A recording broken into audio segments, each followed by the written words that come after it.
Assalamualaikum warahmatullahi wabarakatuh.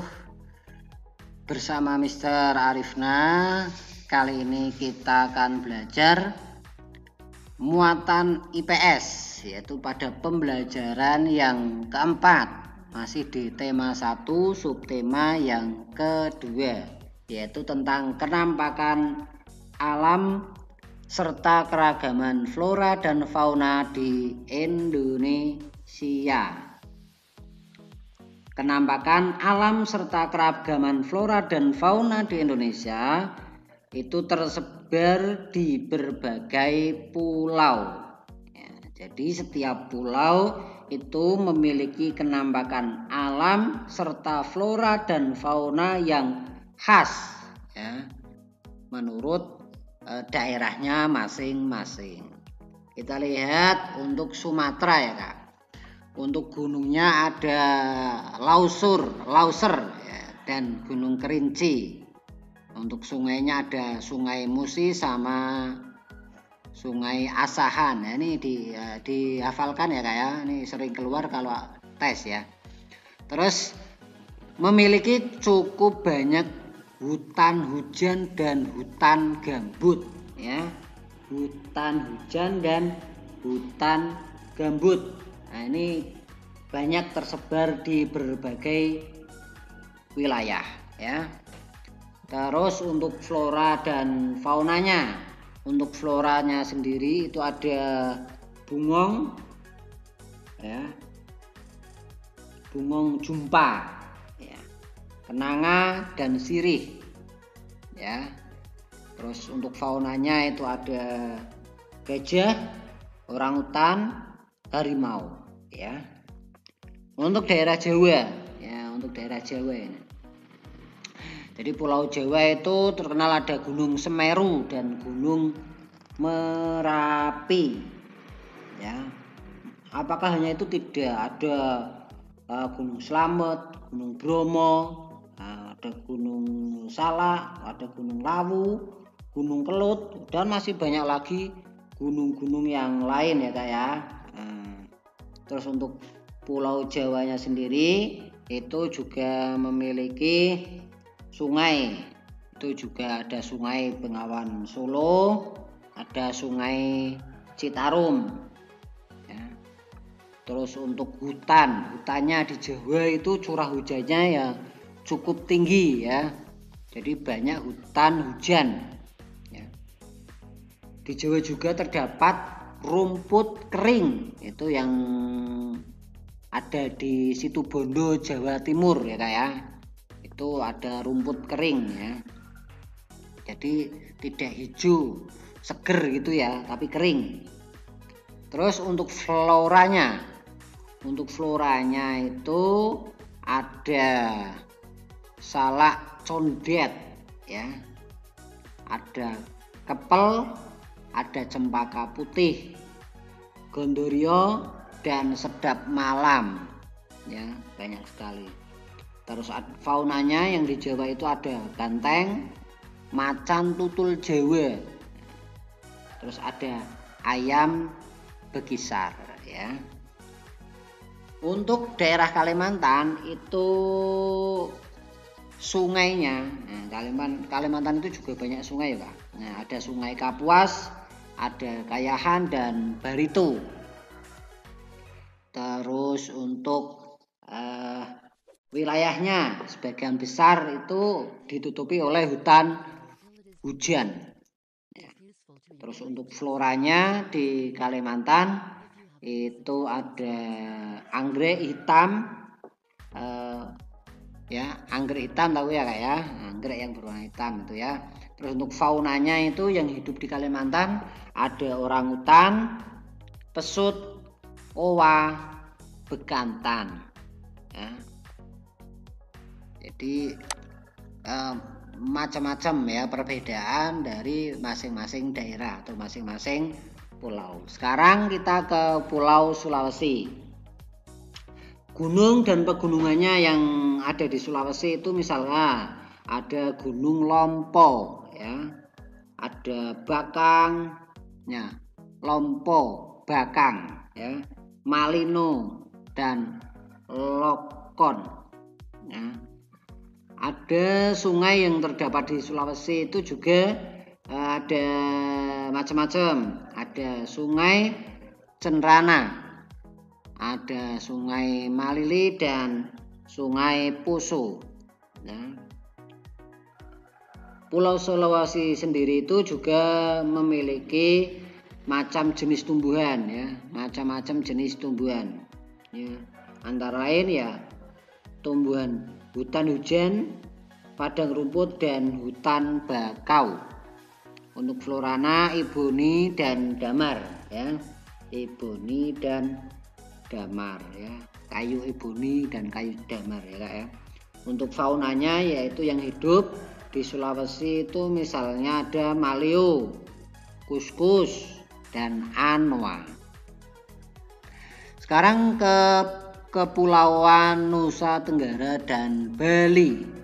Untuk gunungnya yang terdapat di Nusa Tenggara itu ada Gunung Rinjani, ya, Tambora, Kelimutu, Luwu, kayak gitu ya, Agung, Batur, Munu, dan Mulu. Nah, banyak sekali ya.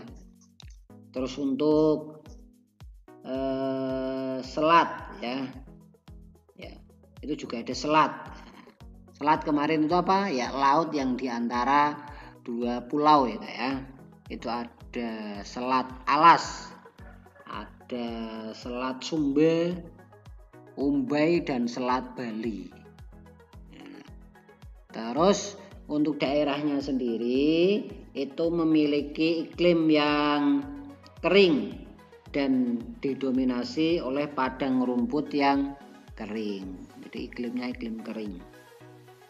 Terus untuk floranya itu ada ajang, kelicung, dan cendana. Terus faunanya itu ada komodo dan jalak Bali. Sekarang kita ke Kepulauan Maluku dan Papua. Untuk Kepulauan Maluku dan Papua, ya, untuk gunungnya ada Gunung Gamkunora, ya, gunung apa Kak? Gamkunora. Ada Gunung Ibu, ada Gunung Puncak Jaya, ya. Terus untuk daerahnya sendiri atau wilayahnya itu ditutupi oleh hutan hujan, dan hutan bakau. Tapi memiliki curah hujan yang lebih sedikit, ya, dibandingkan yang di Sulawesi. Terus untuk floranya yang tumbuh di Maluku dan Papua itu ada bunga anggrek, larat, buah merah, ya.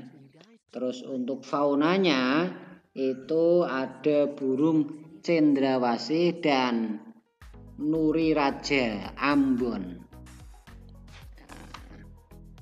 Jadi itulah beberapa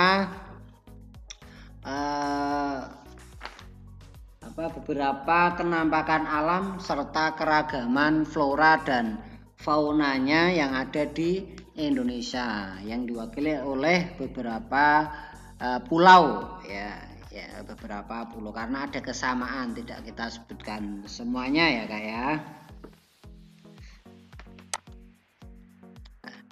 Sekarang kita pindah ke muatan bahasa Indonesia, masih di pembelajaran yang keempat, yaitu tentang menentukan ide pokok dalam teks lisan, ya. Tentunya kalian masih ingat, ya, langkah-langkah menentukan ide pokok pada teks lisan. Karena selain teks tulis, teks lisan itu juga memiliki ide pokok. Untuk itu, cara menentukan ide pokok pada teks lisan itu, ya, yang pertama, dengarkan teks itu dengan sungguh-sungguh. Yang kedua, catatlah permasalahan atau peristiwa apa saja yang sedang dibicarakan dalam teks tersebut. Terus yang ketiga adalah tentukan kalimat utama dari teks lisan yang kamu dengar. Jadi seperti itu ya, dengarkan dengan baik-baik. Kalau sudah didengar, catat permasalahan-permasalahan, peristiwa-peristiwa yang dibicarakan ya. Terus yang ketiga itu tentukan kalimat utama. Kalau kalimat utamanya maka sudah pasti ide pokoknya bisa ketemu ya. Sekarang kita beralih ke muatan PPKN. Masih di pembelajaran yang keempat, yaitu tentang sikap kepedulian yang sesuai dengan nilai-nilai Pancasila. Pancasila merupakan pedoman hidup masyarakat Indonesia. Dengan berpegang teguh pada nilai-nilai Pancasila, maka akan terwujud masyarakat yang damai ya, dan sejahtera. Pancasila mengandung nilai-nilai luhur yang harus diterapkan oleh masyarakat Indonesia. Ya. Untuk sila yang pertama, nilai luhur apa kan gitu ya. Nilai luhur apa? Yaitu untuk sila yang pertama, yaitu nilai luhur dalam Pancasilanya adalah hubungan masyarakat Indonesia itu dengan Tuhan Yang Maha Esa. Karena ketuhanan ya. Kata kuncinya ketuhanan. Yang kedua, sila yang kedua, nilai luhurnya apa? Yaitu hubungan antar manusia, merupakan hubungan yang sama derajatnya, kemanusiaan ya, itu ingat ya kata kuncinya. Untuk sila yang ketiga, nilai luhurnya yaitu nilai kebangsaan dalam masyarakat Indonesia yang bersatu. Ingat ya, kata kuncinya adalah persatuan. Terus untuk sila yang keempat, nilai luhurnya adalah musyawarah untuk mencapai mufakat dalam menyelesaikan masalah yang ada. Berarti kata kuncinya ingat ya, adalah musyawarah, permusyawaratan, perwakilan ya. Jadi kata kuncinya adalah musyawarah. Terus untuk sila yang kelima, itu nilai luhurnya dalam Pancasila adalah setiap warga negara perlu berupaya mewujudkan keadilan sosial. Ingat ya, kata kuncinya adalah keadilan sosial. Ya, jadi masing-masing sila punya nilai luhur ya Kak ya. Jadi masing-masing sila punya nilai luhur. Jadi seperti itu ya Kak ya. Itu saja mungkin dari Mister untuk pembelajaran hari ini ya. Kurang lebihnya mohon maaf. Kalau kurang paham bisa ditanyakan di kolom komentar atau WA langsung Mister ya. Dari Mister, assalamualaikum warahmatullahi wabarakatuh. Tetap semangat, jaga kesehatan.